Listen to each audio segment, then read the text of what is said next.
तस्वीर आपको दिखाएंगे, लेकिन फिलहाल एक पाली से खबर आ रही है। पाली ऐसी खबर है जहां मारवाड़ जंक्शन की सिरियारी सामुदायिक स्वास्थ्य केंद्र पर शराब पार्टी चल रही है। शराब पार्टी का वीडियो वायरल हो रहा है सोशल मीडिया पर, और आप देखिए कि ब्लॉक चिकित्सा अधिकारी एवं जिला चिकित्सा प्रभारी ने संज्ञान लिया है। तत्काल प्रभाव से कार्मिकों को एपीओ किया गया है।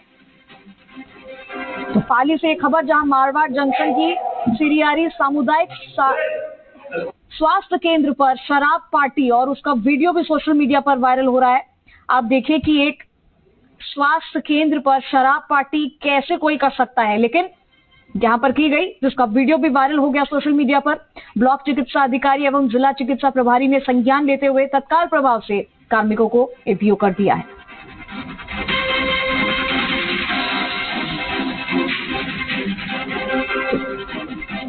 पाली से ये खबर है जहां मारवाड़ जंक्शन के सिरियारी सामुदायिक